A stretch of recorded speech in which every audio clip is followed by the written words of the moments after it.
मेरा नाम सुष्मिता है। मैं आज आपको अपनी जिंदगी में होने वाले ऐसे किस्से के बारे में सुनाने जा रही हूँ जिसको सुनकर आपके रोंगटे खड़े हो जाएंगे। मेरे माता पिता मर चुके थे। मैं बहुत सीधी साधी लड़की थी। हम 3 बहनों का इकलौता भाई था और हम 3 बहनें थे। हम तीनों बहनों का खर्चा हमारे भैया पर उठाया करते थे, जबकि भैया की शादी हो चुकी थी। जिंदगी बस ठीक ठाक ही गुजर रही थी। भैया अपनी पत्नी के कहने में आकर हमारी ख्वाहिशों को ज्यादा पूरा नहीं किया करते थे। वो हमेशा भाभी के खाने में ही रहते थे। मुझे बाजार की चटपटी मसालेदार चीजों का बड़ा शौक था, लेकिन हमें तो वही घर की रूखी सूखी दाल सब्जी ही खाने को मिलती थी। कभी कभी मेरी छोटी बहन भाभी से कह दिया करती थी, भाभी का भी तो कुछ अच्छा खाने के लिए बना लिया करो। भाभी कहती थी कि मेरे पति के सर पर तुम 3 बहनों का बोझ है। एक बहन की वह शादी कर चुका है, अभी तुम और बाकी रह गई हो। यह तुम्हारे बाप की कमाई नहीं है जो तुम्हारा मर्जी का खाना बना करे। जो मिल रहा है चुपचाप खा लो। मेरी बहन कहीं खामोश हो जाया करती थी, लेकिन मैंने कभी अपने भैया भाभी से कोई शिकायत नहीं की थी। मैं 18 साल की हो गई तो मेरे लिए एक रिश्ता आया। मेरे भैया को वो रिश्ता पसंद आ गया और जल्द से जल्द उन्होंने मेरी शादी कर दी। मेरी ससुराल में मेरे सास ससुर नहीं थे। मेरे पति के माता पिता मर चुके थे। सिर्फ मेरे पति का एक छोटा भाई था। मेरे पति का नाम दिवाकर था और मेरे देवर का नाम सौरभ था। दोनों भाइयों की शादी एक साथ एक दिन ही हुई थी। मेरी ससुराल में दोनों भाई जब से उनकी मां का देहांत हुआ था मार्केट का खाना लाकर खाते थे। लोगों ने उन्हें राय दी कि तुम दोनों जवान हो, तुम अपनी शादी करके अपनी पत्नी या घर लेकर आओगे तो वह तुम्हें अच्छा और टेस्टी खाना बनाकर खिलाएगी, जिसकी वजह से तुम्हारे घर में कोई परेशानी भी नहीं रहेगी। महंगाई ज्यादा बढ़ गई है, इसीलिए दोनों भाइयों ने सोचा कि हम दोनों भाई एक ही दिन अपनी शादी कर लेते हैं। मेरे देवर जी लड़की से प्यार करता था, उसकी शादी उसके साथ ही हो गई। मेरी देवरानी मेरे देवर की उम्र की ही थी। मेरे देवर की उम्र 25 साल थी और मेरी देवरानी की उम्र भी 25 साल ही थी, जबकि मेरे पति की उम्र 35 साल थी। मेरे पति मुझसे उम्र में काफी बड़े थे, क्योंकि मेरी उम्र तो अभी सिर्फ 18 साल ही थी। शादी होने के बाद 2 बहुएं में एक साथ घर में आ गई।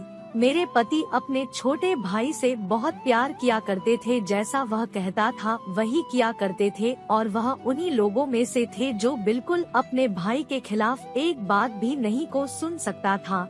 मुझे यह बात पहले से ही बता दी गई थी कि दिवाकर अपने छोटे भाई को बहुत अहमियत देता है, क्योंकि माता पिता के मर जाने के बाद उसने ही अपने भाई सौरभ का ख्याल रखा था, इसलिए वह अपने छोटे भाई से बहुत ज्यादा प्यार करता है। मुझे इस बात से कोई दिक्कत नहीं थी, क्योंकि दोनों भाइयों में प्यार होना बहुत अच्छी बात थी, क्योंकि बहन भाइयों में आपस में प्यार होना बहुत जरूरी होता है। मेरी बड़ी बहन की शादी एक भरे हुए ससुराल में हुई थी। उसकी ससुराल में सास ससुर और देवर जेठ और कुंवारी नंदे भी मौजूद थी। इतने बड़े परिवार का खाना मेरी बहन अकेली ही बनती थी और सारा काम करती थी। मेरी शादी पर मेरी बहन मुझसे कह रही थी, तुम बहुत खुश नसीब हो जिसे इतनी अच्छी ससुराल मिला है। तुम्हारी ससुराल में तुम सिर्फ तुम्हारे देवर और पति के अलावा कोई नहीं है। तुम्हारी जिंदगी मेरी तरह तो नहीं गुजरेगी, बल्कि बहुत अच्छी और खुशी खुशी गुजरेगी। मेरी शादी तो भैया ने इतने बड़े परिवार में कर दी है, जहाँ पर मैं तंग आ गई हूँ। मैं भी इस बात को दिमाग से सोचती थी तो अपने आप को खुश नसीब समझती थी और सोचती थी कि मेरी बहन बिल्कुल ठीक कह रही है। शादी के 10 दिन तक तो जिंदगी बहुत अच्छी गुजर रही थी, लेकिन मेरी देवरानी बहुत चालाक थी, जबकि मैं उसकी जेठानी थी। मुझे उसे पर हुक्म चलाना चाहिए था, लेकिन वह तो उल्टा मुझ पर ही हुक्म चलाती थी। मेरी छोटी छोटी गलतियों को पकड़ती थी। वो बड़ी अजीब सी थी। उसने मुझे हर तरह से तंग करना शुरू कर दिया था। मेरा देवर भी अपनी पत्नी का ही साथ दिया करता था। उसकी पत्नी सारा दिन आराम करती थी और मैं घर का काम किया करती थी। मैं चाह कर भी अपनी देवरानी से कुछ नहीं कह सकती थी, क्योंकि मुझे पता था कि मेरे यहाँ पर ज्यादा बोलने से मेरे पति को या मेरे देवर को मेरी किसी बात पर यकीन नहीं आएगा। मेरी देवरानी इतनी चालाक थी कि अपने पति और जेठ के घर आते ही घर के कामों में लग जाती थी और उनके पीछे एक काम को नहीं हाथ नहीं लगाती थी। मेरी देवरानी उम्र में मुझसे ज्यादा बड़ी थी, इसीलिए मेरे साथ इतनी चालाकी दिखाती थी। वह मेरे साथ बिल्कुल मेरी सास जिंदा होती तो शायद इसके जैसी ही मेरे ऊपर हुक्म चलाती। लेकिन मैंने देख लिया था कि मेरा देवर भी कुछ काम नहीं है। वह अपनी पत्नी को जब काम करते हुए देखा था तो मुझे डांटता था, भाभी आपको शर्म नहीं आती मेरी पत्नी से घर का इतना काम करवाते हुए? आप बड़ी हो, घर के सारे काम करने की जिम्मेदारी आपकी है। मैं जब भी घर में आता हूँ मुझे मेरी पत्नी ही काम करती हुई दिखाई देती है। आप भी कुछ करती हो या नहीं? मैं अपने देवर से कुछ नहीं कह सकती थी, क्योंकि अगर मेरा कुछ कहने पर उसने मेरे पति से शिकायत कर दी तो वो मुझसे नाराज हो जाएंगे। बस इसी बात का ख्याल करते हुए मैं अपने देवर को पलटकर जवाब नहीं देती थी। मेरे पति का काम तो ऐसा था, वह ज्यादातर घर से बाहर रहते थे। जब वो काम से घर वापस लौटते थे तो कभी कभी मैं उनसे अपनी देवरानी के बारे में कोई बात कह भी देती तो वह मुझे बहुत बातें सुनाते थे कि पहले ही मैं थक हार कर घर आया हूँ और घर आकर तुम्हारी भी बातें सुनो। अब मैंने अपने पति से इस बारे में कोई बात करनी ही छोड़ दी थी। मेरी जिंदगी तो शादी के बाद में और भी ज्यादा खराब हो गई थी। एक दिन मेरे पति और देवर की छुट्टी थी। मेरी देवरानी लगातार मेरे साथ काम में हाथ बटा रही थी। दोनों भाई किसी काम से बाहर गए हुए थे। मेरी देवरानी स्टोर रूम की सफाई करने के लिए चली गई थी और मैं अपने कमरे की सफाई कर रही थी। लेकिन मेरी देवरानी को सफाई करते हुए आधा घंटा हो गया था। वह अभी तक स्टोर रूम से बाहर नहीं आई थी। तभी मेरे पति और देवर भी घर में आ गए। जब मेरे देवर की नजर स्टोर रूम की तरफ पड़ी तो मेरी देवरानी स्टोर रूम में बेहोश पड़ी हुई थी। हम सब लोग उसको बेहोश देखकर घबरा गए थे। उसे देखकर लगता था कि उसकी जान निकल चुकी है। हम तीनों जल्दी से उसे अस्पताल लेकर गए। डॉक्टर ने कहा, आप तो पहले ही इन्हें मार कर ला चुके हो, यह तो यहाँ आने से पहले ही मर चुकी है। हम इन्हें नहीं बचा सके। पता चला कि मेरी देवरानी को करंट ने पकड़ लिया था, इस वजह से उसकी मौत हो गई। घर में ही मुझे उसके मरने की खबर नहीं हुई थी और ना ही करंट लगने से उसकी कोई आवाज निकली थी। शायद उसकी मौत इसी तरह से आनी थी। घर में एक अजीब तरह का कोहराम मच गया था। अफसोस मुझे भी बहुत हो रहा था। मेरी देवरानी इस दुनिया से चली गई थी। मेरे देवर को अपनी पत्नी की मौत का बहुत बड़ा झटका लगा था। अब मैं अपने घर पर अकेली रह गई थी। मेरे पति और देवर काम पर जाते थे। धीरे धीरे सब अपनी रूटीन पर वापस आ गए। मेरा देवर भी काफी हद तक संभल चुका था। मेरे देवर का काम हल्का चल रहा था, इस वजह से वह ज्यादातर घर में ही रहता था। मैं सोचती थी चलो अच्छा है, मैं भी घर में अकेली रहती हूँ। मुझे अकेले घर में डर लगता था, क्योंकि जब से मेरी शादी हुई थी मेरी देवरानी मेरे साथ घर में होती थी। अब जब से उसकी मौत हुई है तो मुझे अकेला घर काट खाने को दौड़ता है। मेरा देवर काफी टाइम से अपने काम पर नहीं जा रहा था। कभी कभी किसी दिन 1-2 घंटे के लिए चला जाता था। एक दिन मैं किचन में खड़ी हुई खाना बना रही थी, तभी मुझे अचानक ऐसा लगा जैसे मेरे पीछे कोई खड़ा हुआ है। जब मैंने पलट कर देखा तो वह मेरा देवर था। मैंने कहा, हाँ बोलो सौरभ, क्या तुम्हें कुछ चाहिए, कोई काम है? तो उसने मेरी तरफ जूस का गिलास बढ़ाया और कहने लगा, भाभी आप कितनी देर से काम कर रही हो, मैं आपको देख रहा हूँ। मैं आपके लिए बाजार से जाकर मौसमी का जूस लेकर आया हूँ। जिस दिन से मेरी पत्नी मरी है सारे काम का लोड आपके ऊपर आ गया है। मेरी पत्नी तो इस दुनिया से जा चुकी है। मैं नहीं चाहता कि इस घर का काम करते करते आप भी इस दुनिया से चली जाओ। भाभी आप अपना ख्याल रखा करो। आप पर तो अब धीरे धीरे जवान चल रही है। आप तो अब और भी ज्यादा खूबसूरत होती चली जा रही हो, लेकिन आपकी खूबसूरती को इस घर के कामों ने दबा कर रखा हुआ है। लो यह जूस पी लो। मुझे बड़ी हैरत हो रही थी अपने देवर की बातों पर, यह किस तरह की बातें कर रहा था, और हैरानी इस बात पर भी हो रही थी कि मेरे देवर को मेरा इतना ख्याल कब से होने लगा। वो मेरे लिए खुद जाकर बाजार से मौसमी का जूस लेकर आया है। प्यास तो मुझे सच में बहुत लग रही थी क्योंकि बहुत ज्यादा गर्मी हो रही थी और मैं अपने अंदर कुछ कमजोरी सी भी महसूस करने लगी थी। जूस के गिलास की तरफ देखा तो मेरा मन उसको पीने का कर रहा था। मैंने अपना हाथ बढ़ाकर जूस का गिलास ले लिया और पी लिया और अपने देवर को थैंक यू बोला। मैंने सोचा कि मेरे देवर को उसकी पत्नी मेरे खिलाफ भड़काती होगी, इसीलिए तो वह पहले मुझे ज्यादा पसंद नहीं करता था। आखिर में भी तो इंसान हूँ, मैं भी सारे घर का काम करती हूँ और थक जाती हूँ। अब जब मेरा देवर अपनी पत्नी के न होने पर मुझे सारे घर का काम करता हुआ देखता होगा तो उसे जरूर मुझ पर तरस आता होगा। मुझे लगा कि शायद इसी बात से मेरे देवर का दिल नरम हो गया होगा, क्योंकि उसकी पत्नी भी घर की सफाई करने की वजह से ही इस दुनिया से चली गई थी। वो अपनी पत्नी से बहुत ज्यादा प्यार किया करता था और उसकी तरफ से बहुत ज्यादा रोमांटिक था। मेरे देवर और देवरानी की पसंद की शादी हुई थी। शायद अब उसे रह रहकर अपनी पत्नी का ख्याल आता होगा। मेरी देवरानी घर से क्या चली गई थी। घर में अभी तक कोई अच्छा खाना नहीं बन रहा था और घर में अभी तक शोक का माहौल बना हुआ था।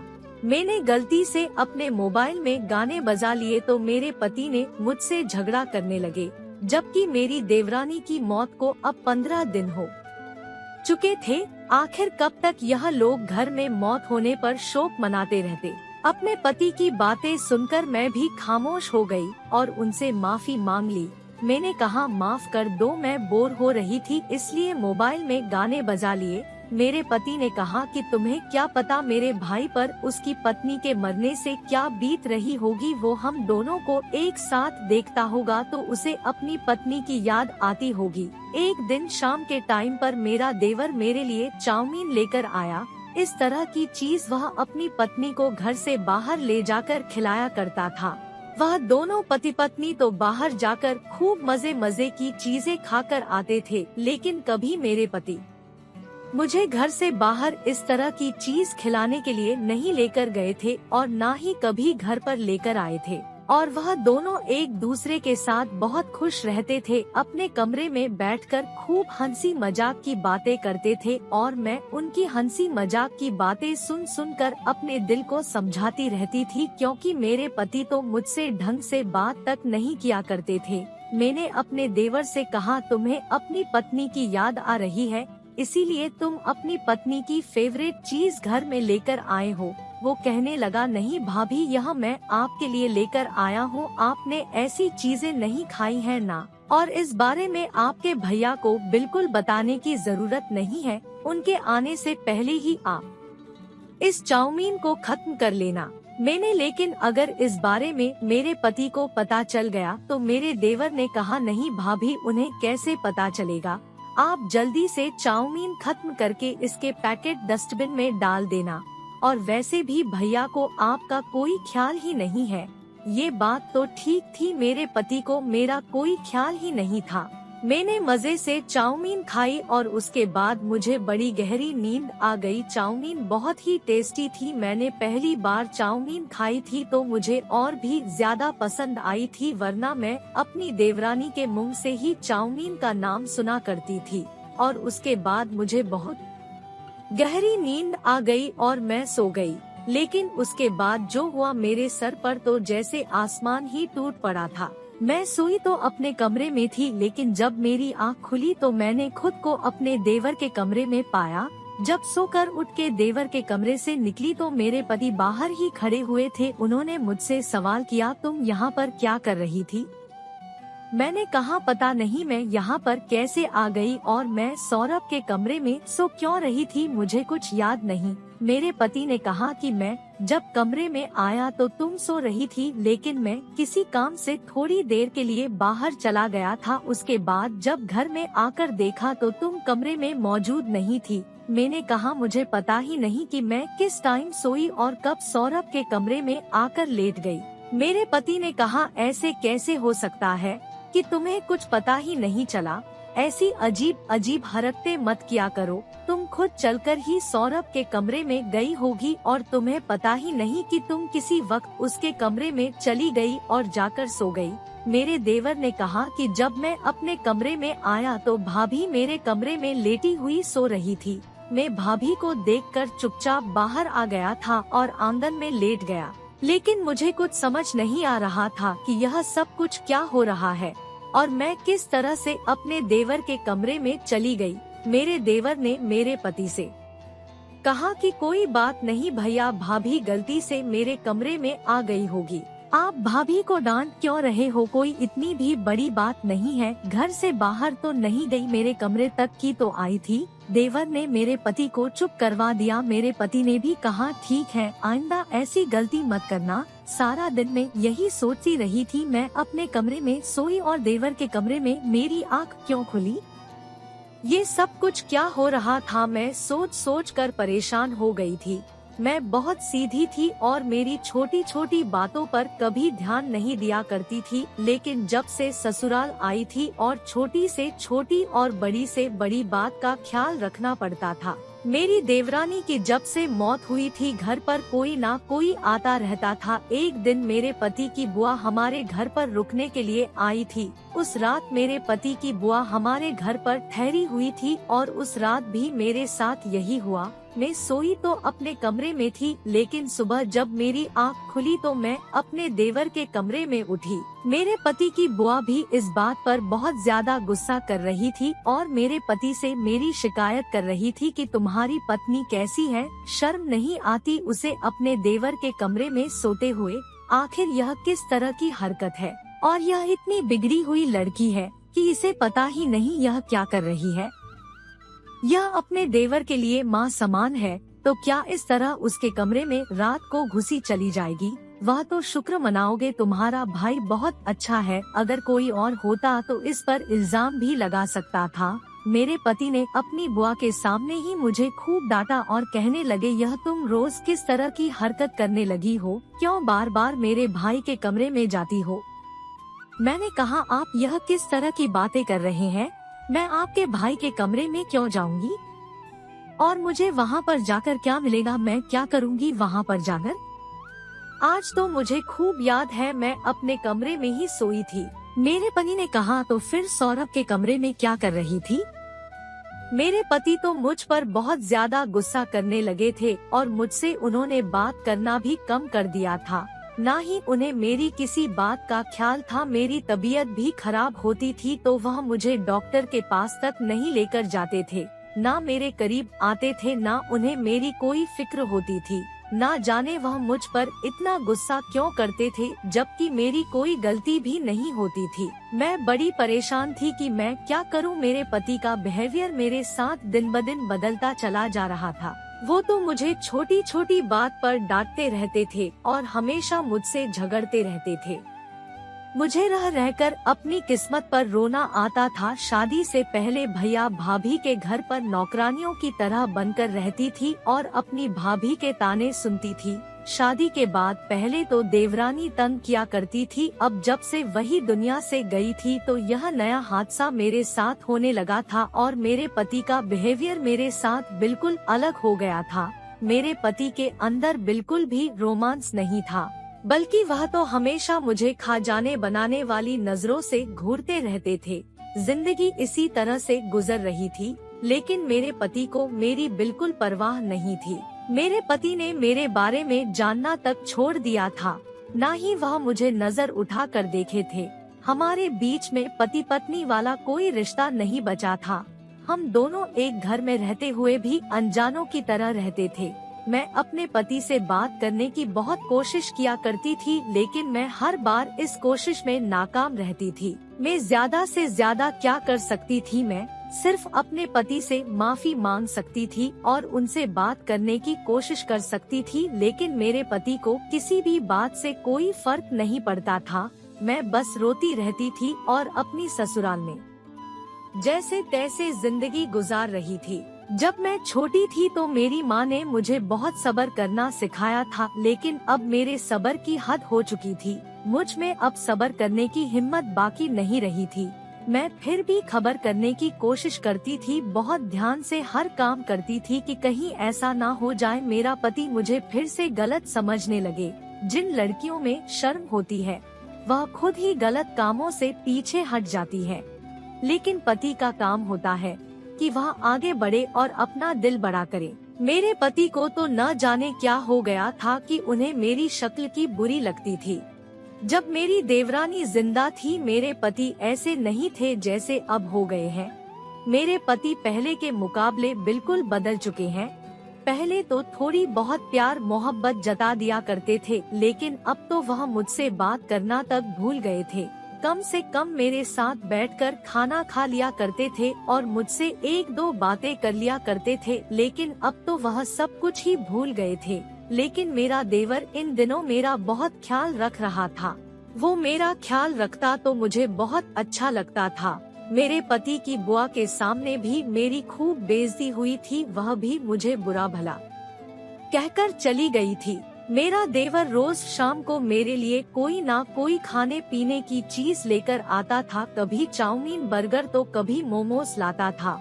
मुझे उसकी लाई हुई यह चीज बहुत पसंद आती थी, लेकिन मैंने एक बात नोटिस की थी कि जब भी मैं अपने देवर की लाई हुई कोई चीज खाती तो मुझे बहुत ज्यादा नींद आती थी और उसके बाद मैं अपने देवर के कमरे में मिलती थी और उसके बाद फिर वह आंगन में चारपाई पर सोया करता था। वह कहता था कि मुझे खुले में सोना बहुत अच्छा लगता है, वैसे भी अंदर कमरे में गर्मी लगती है, मैं बाहर ही सो जाया करूँगा। और फिर भाभी जब मेरे कमरे में आ जाती है तो मुझे अच्छा नहीं लगता कमरे के अंदर जाना। मेरे पति ने कहा कि तुम रात को ही अपने कमरे को अंदर से लॉक कर लिया करो, लेकिन मेरे देवर ने कहा कि मेरे कमरे के दरवाजे का लॉक खराब हो गया है।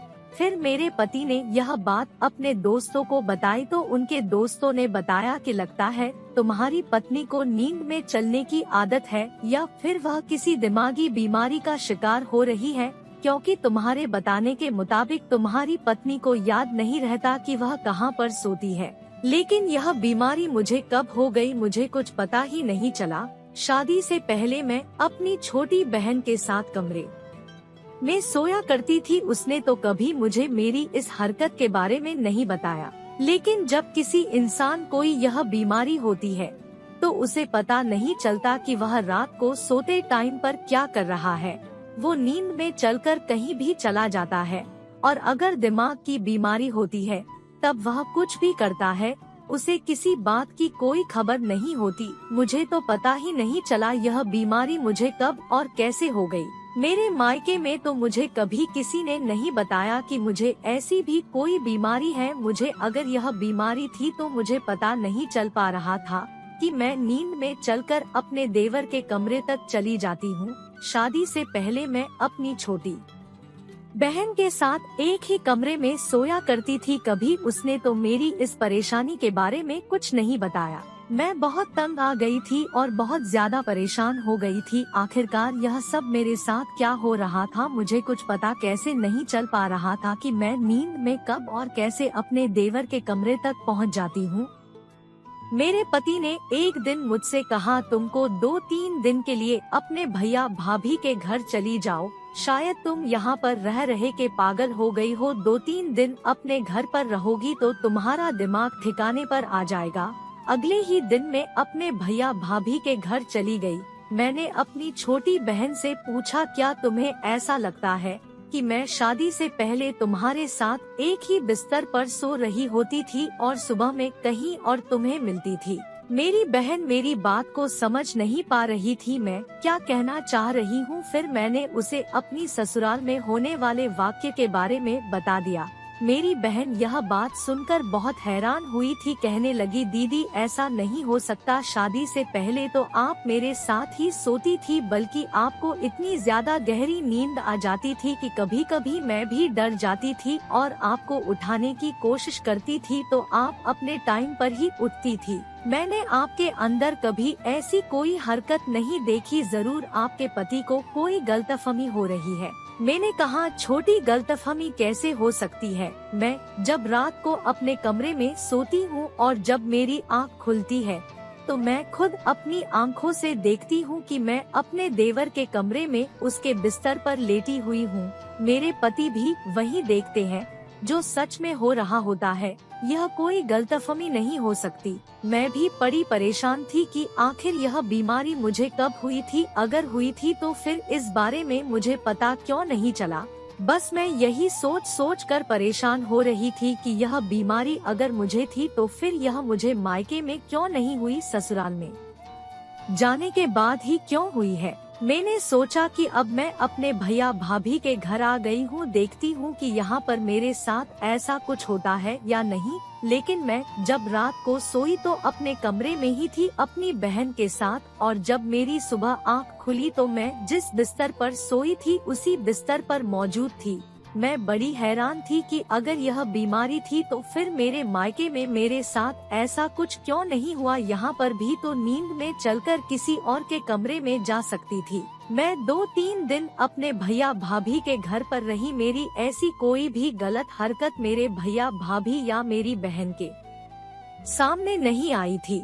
इन 2 रातों में एक बार भी मैं अपने बिस्तर से दूसरे बिस्तर तक नहीं गई थी। मैं जिस बिस्तर पर सोई थी सुबह उठने पर भी उसी बिस्तर पर होती थी। मैं जब अपनी ससुराल आ गई तो मैंने आते ही सबसे पहले यह बात अपने पति को बताई और कहा कि अगर आपको मेरी बात पर यकीन नहीं होता तो मेरी छोटी बहन मेरे साथ एक ही बिस्तर पर सो रही थी, आप उससे भी पूछ सकते हो। लेकिन मैं बड़ी हैरान थी कि मेरे पति को मुझ पर यकीन नहीं आया। उन्होंने मेरी पूरी बात को पलट दिया और कहने लगी, तो फिर तुम ही बताओ कि तुम यहाँ पर रहकर ऐसी हरकत क्यों करती हो, क्यों जाती हो मेरे छोटे भाई के कमरे में? क्या तुम मेरे भाई की पत्नी की जगह लेना चाहती हो? अपने पति के मुंह से यह बात सुनकर मैं अपने कानों पर हाथ रख लिया। आखिर मेरे पति यह सब कुछ क्या कह रहे थे? मैंने अपने पति से कहा, आप ऐसा कैसे कह सकते हैं? मैं ऐसी नहीं हूँ, मुझे कुछ नहीं पता कि मेरे साथ यह सब कुछ कैसे और क्यों होता है। मेरे पति ने तो अब मेरे ऊपर इल्जाम लगाना शुरू कर दिया था। मैं तो सोच रही थी कि आखिर मेरे पति इतने ज्यादा कैसे गिर सकते हैं कि उन्हें अपनी पत्नी पर भरोसा ही नहीं है। मेरे पति मुझ पर इल्जाम लगा चुके थे, मैं गलत नहीं थी, इसीलिए मैं इस बात को नहीं मान सकती थी। मैंने भी अब अपने पति से बातचीत करना छोड़ दिया था और उनको उनके हाल पर छोड़ दिया। लेकिन मेरा देवर मेरा बहुत ख्याल रखता था और अब मुझे उसका ख्याल रखना अच्छा लगता था, क्योंकि मेरे पति तो मेरी फिक्र करना बिल्कुल भूल गए थे। मेरे मायके में भी मेरे भैया भाभी ने कभी हम बहनों पर ज्यादा ध्यान नहीं दिया था। जब से उनकी शादी हुई थी वह हमेशा अपनी पत्नी का ही ख्याल रखते थे और ना ही हम तीनों बहनों में से कभी किसी को बाहर घुमाने लेकर गए थे। हम तीनों बहनें बस मायूसी से सब कुछ बर्दाश्त करते रहते थे। मेरा देवर मेरा बहुत ख्याल रख रहा था, उसका ख्याल रखना मुझे बहुत अच्छा लग रहा था। वह मेरे लिए मेरे भाई की तरह था। कभी मेरे लिए कोई खाने पीने की चीज लाता तो कभी मुझे हंसी मजाक करता था। उसे मेरी फिक्र भी बहुत रहती थी। वह कहता था, भाभी आप घर के काम ज्यादा मत किया करो, कभी कभी थोड़ा आराम भी कर दिया करो। बेचारा खुद ही कभी कभी मेरे साथ रोटियां बनवा देता था तो कभी मैं कपड़े धोती, मेरे साथ साथ कपड़े भी धुलवा दिया करता था। मैंने अपने देवर से एक दिन पूछ ही लिया कि जब तुम्हारी पत्नी जिंदा थी तो तुम्हारा बिहेवियर मेरे साथ ऐसा क्यों नहीं रहता था जैसा अब है। उसने कहा, भाभी आपकी अहमियत मुझे मेरी पत्नी के मरने के बाद पता हुई है कि आप कितनी अच्छी है। आप इतनी ज्यादा खूबसूरत और कम उम्र की है कि भैया आपके साथ खड़े होकर बिल्कुल भी अच्छे नहीं लगता, जबकि आप तो एक कोहिनूर का हीरा हो जिसकी कदर भैया नहीं करते। शायद मैंने भी आपकी कदर नहीं की थी, तभी भगवान ने मुझे मेरी पत्नी को छीन लिया। आप भी तो हमारे घर की ही मेंबर थी। मुझे अब पछतावा होता है कि मुझे आपके साथ अच्छा बिहेवियर करना चाहिए था। मेरी पत्नी कभी कभी मुझे आपके खिलाफ भटकती रहती थी और मैं उसके भड़कावे में आ जाता था। शायद इसी वजह से मैंने आपकी कदर नहीं की थी और मैं हमेशा आपके साथ गुस्से से बिहेव करता था। मेरी पत्नी बताती थी कि आप घर का कोई काम नहीं करती है, सारा दिन मेरी पत्नी ही काम करती है। लेकिन मेरी पत्नी के मरने के बाद पता चला है कि आप तो घर का बहुत ज्यादा काम करती है, बल्कि भैया को भी आपकी कदर करनी चाहिए। भैया आपको इस घर में पत्नी बनाकर लाए हैं, नौकरानी नहीं। भैया आपको अपने घर की नौकरानी समझते हैं और आपसे घर का सारा काम करवाते हैं। मुझे आप पर बात तरस आता है। मुझे हमेशा आपकी फिगर लगी रहती है, क्योंकि आपकी खूबसूरती इस घर के कामों में छुप कर रह गई है। मुझे बड़ी खुशी होती है आप जैसी खूबसूरत लड़की हमारे घर की बहू बनी है, जबकि मेरी पत्नी आपके मुकाबले कुछ भी नहीं थी और मेरी पत्नी आपके जितना टेस्टी खाना भी नहीं बनती थी। आप बहुत अच्छी हो भाभी। शायद मेरी पत्नी भी आपके आगे कुछ नहीं थी। मैं आपका हमेशा बहुत ख्याल रखूंगा।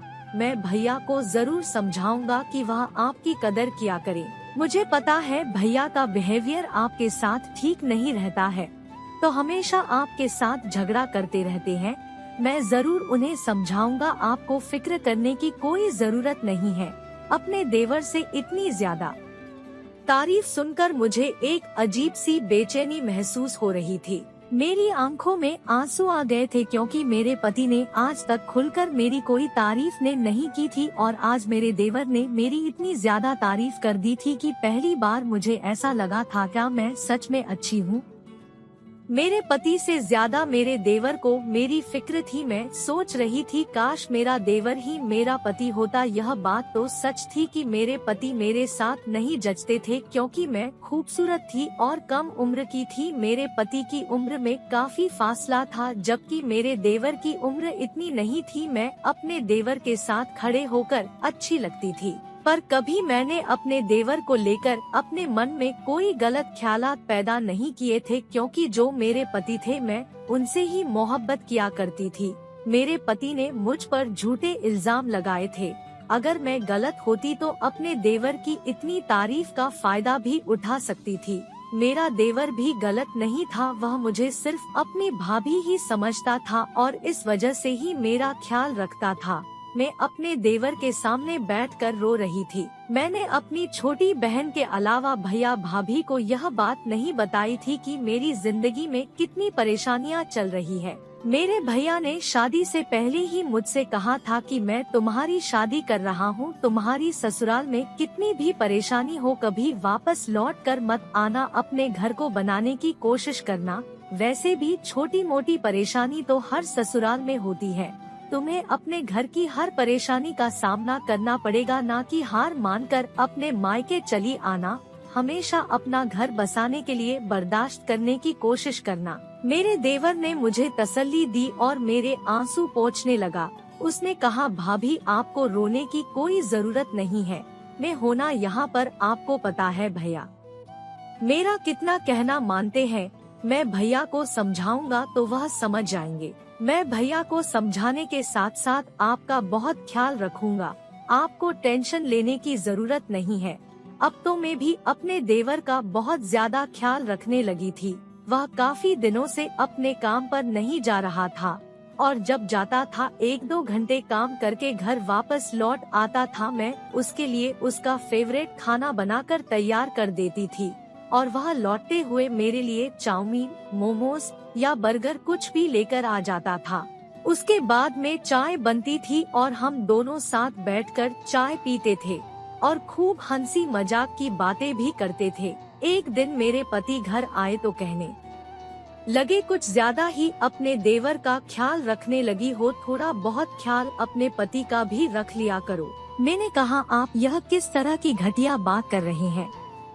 मैं तो आपके भाई को हमेशा ख्याल रखती हूँ, आपको तो इस बात पर खुश होना चाहिए। मेरे पति ने कहा, ठीक है, लेकिन थोड़ा ख्याल मेरा भी रख लिया करो, तुम्हें मेरा बिल्कुल ख्याल नहीं है। धीरे धीरे दिन गुजर रहे थे। मैं बहुत परेशान थी। जो बिहेवियर मेरे देवर का था वह मेरे पति का होना चाहिए था, लेकिन मेरे पति तो मेरे साथ बिल्कुल भी अच्छा बिहेव नहीं करते थे। एक दिन मैं सफाई कर रही थी। सफाई लगाते लगाते ही मैं बेहोश हो गई। जब मुझे होश आया तो मेरे करीब डॉक्टर बैठे हुए थे और मेरा चेकअप कर रहे थे। जैसे ही मैं होश में आई और मैंने आंखें खोल कर देखा तो डॉक्टर ने मुझे बधाई भी कहने लगे। कॉन्ग्रेचुलेशंस, आप माँ बनने वाली हो। मैं भी खुश हो गई क्योंकि यह मेरे लिए बहुत खुशी की बात थी। मैं माँ बनने वाली थी। अभी मेरे पति घर पर नहीं थे, लेकिन मेरा देवर इस बात से बहुत खुश हो रहा था और बहुत खुशियाँ मना रहा था। बल्कि वह तो मिठाई का डब्बा लेकर आ गया था और डॉक्टर को अपने हाथ से खिलाने लगा। मैं भी सोचने लगी कि जब मेरे पति घर आएंगे तो मैं उनको यह खुशखबरी सुना दूंगी, वह भी सुनकर बहुत खुश हो। हमारे घर में खुशी का माहौल छा गया था। मेरे देवर ने सारे मोहल्ले में मिठाई बंटवा दी थी। शाम के टाइम पर जब मेरे पति घर आए तो उन्हें मोहल्ले के लोगों ने बधाई दी। जब मेरे पति घर पर आए तो कहने लगे, आखिर किस बात की मिठाई बट रही है और किस बात की खुशियाँ मनाई जा रही है। मैंने अपने पति को बताया कि आपके लिए बहुत अच्छी खबर है। मेरे पति कहने जाएंगे। मेरे देवर ने कहा कि भाभी, अब सब कुछ ठीक हो जाएगा। अगर भगवान ने आपको बेटा दिया तो भैया इस बात से बहुत खुश हो जाएंगे, क्योंकि भैया को लड़के बहुत पसंद है। मैं अपने देवर की इस बात पर हल्की सी मुस्कुरा दी थी। वैसे मैं यह खबर सुनने के बाद बहुत ज्यादा खुश थी। आस पड़ोस की औरतें भी मुझसे मिलने के लिए, बधाई देने के लिए घर पर आ गई थी। लगे अच्छा, हमारे घर में कोई अच्छी खबर भी हो सकती है। तुम्हारे होते हुए तो मुझे तो कभी अच्छी खबर की कोई उम्मीद ही नहीं है। मेरे देवर ने अपने भैया को गले से लगा लिया और कहने लगा, भैया आपको बहुत बहुत बधाई हो, आप पापा बनने वाले हो। अब हमारे घर में खुशियाँ ही खुशियाँ आने वाली है। मुझे लगा कि यह बात सुनकर मेरा पति बहुत खुश होगा, लेकिन ये बात सुनकर तो मेरे पति खामोश हो गए और चुपचाप अपने कमरे में चले गए। यह सब देखकर मैं हैरान रह गई थी और अपने पति के पीछे पीछे कमरे के अंदर चली गई। मैंने कमरे के अंदर जाकर अपने पति से सवाल किया, क्या आपको खुशी नहीं हुई है? तो वो कहने लगे, अच्छा मजाक कर रहे हो तुम लोग। मैंने कहा, आपके साथ कोई मजाक नहीं हो रहा है, यह बात सच है। मेरे पति ने कहा, ऐसा नहीं हो सकता, ऐसी कोई बात नहीं है। मैंने कहा, आपको यकीन नहीं होता तो आप डॉक्टर से पूछ सकते हैं। डॉक्टर खुद मेरा चेकअप करके यह खबर सुना कर गए हैं। आपको इस बात में कोई शक है कि मैं माँ बनने वाली हूँ? मेरे पति ने कहा, तुम झूठ बोल रही हो। वह इस बात से मुकर रहे थे। मेरे पति को इस बात पर यकीन नहीं हो रहा था कि मैं उनके बच्चे की माँ बनने वाली हूँ। मेरे पति का मूड बहुत ज्यादा खराब हो गया था। वह कैसे बेपरवाह हो सकते थे। उस दिन अपने पति का मूड देखकर मेरी खुशी भी गम में बदल गई थी। मेरा देवर मेरे लिए बाजार से बर्गर लेकर आया, फिर मैंने वह बर्गर नहीं खाया और मैं गुस्से में ही सो गई। मेरा पति घर से बाहर अपने दोस्तों के साथ चला गया था। मैंने अपने देवर का दिया हुआ बर्गर नहीं आया, फिर मैंने वह बर्गर नहीं खाया और मैं गुस्से में ही सो गई। मेरा पति घर से बाहर अपने दोस्तों के साथ चला गया था। मैंने अपने देवर का दिया हुआ बर्गर नहीं खाया था और उसको ले जाकर फ्रिज में ही रख दिया था। उसके बाद मैं अपने कमरे में आकर सो गई। लेकिन आज जो मेरे साथ हुआ था, मैं उसे पर बहुत हैरान थी, क्योंकि नींद में मुझे ऐसा महसूस हो रहा था जैसे मुझे कोई अपनी गोद में उठाने की कोशिश कर रहा है। मैंने महसूस किया कि यह मेरा देवर है और वह मुझे उठाकर अपने कमरे में ले गया। थोड़ी देर बाद मेरा पति भी कमरे में आकर बैठ गया था। उसने देखा कि मैं हमारे कमरे में मौजूद नहीं थी, बल्कि अपने देवर के कमरे में मौजूद थी। मैं जाग रही थी, लेकिन सोने की एक्टिंग कर रही थी ताकि मेरे देवर को शक ना हो कि मैं जाग रही हूँ। मेरा देवर समझ रहा था कि मैं सो रही हूँ। जैसे ही वह मुझे अपने कमरे में लेकर गया और उसने मुझे बेड पर लेटा दिया, फिर उसके बाद जो उसने मेरे साथ करना शुरू किया, मेरे पैरों तले से जमीन निकल गई थी। मैंने शोर मचा दिया और खूब जोर जोर से चिल्लाने लगी। मेरे चिल्लाने की आवाज सुनकर मेरा पति देवर के कमरे में दौड़ा चला आया। मेरा देवर भी मुझे चिल्लाता हुआ देखकर घबरा गया था और फिर जो सच्चाई सामने आई थी वह मेरे लिए बिल्कुल भी बर्दाश्त करने के काबिल नहीं थी। मैंने अपने पति को बताया कि आपका भाई मुझे गोद में उठाकर अपने कमरे में लेकर आया है और यह मेरे साथ गलत हरकत कर रहा था। मेरे पति हैरानी से अपने भाई की तरफ देखने लगे। मैंने कहा, मैं समझ गई हूँ कि तुम मेरे लिए चाउमीन, बर्गर, मोमोज क्यों लेकर आते थे। इसकी लाई हुई चीज में नींद की दवाई मिली होती है जिसको खाकर मैं सो जाती हूँ। मेरे पति को इस बात पर यकीन नहीं हो रहा था।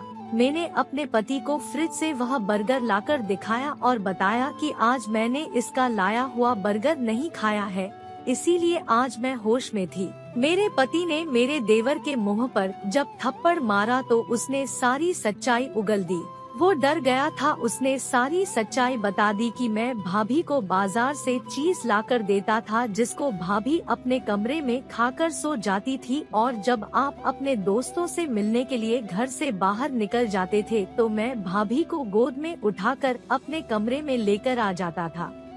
मैं बाजार की लाई हुई चीज में घर पर आने से पहले ही नींद की दवाई मिला दिया करता था जिससे भाभी गहरी नींद में सो जाती थी और मैं उसके बाद उनके साथ गलत काम किया करता था। यह बच्चा भी मेरा ही है। मेरे देवर ने यह भी बताया कि साथ ही वह मेरे पति को भी मेरे खिलाफ भड़काया था। तभी मेरा पति मुझसे हमेशा गुस्से में रहता था और मेरी फिक्र और कदर नहीं करता था। यह सब सुनकर मेरे पति के पैरों तले से जमीन निकल गई थी। मेरा पति भी हैरान रह गया था कि उनका भाई उनकी पत्नी के साथ यह सब कुछ क्या कर रहा था। मेरे देवर ने बताया कि वह यह सब इसलिए कर रहा था कि उसकी पत्नी के मरने के बाद मैं उसे ज्यादा खूबसूरत लगने लगी थी और वह मुझ पर फिदा होने लगा था। तभी वह अपनी हवस मिटाने के लिए मेरे साथ ऐसा करता था। मेरे पति ने मेरे देवर की खूब पिटाई की और उसको घर से बाहर निकाल दिया।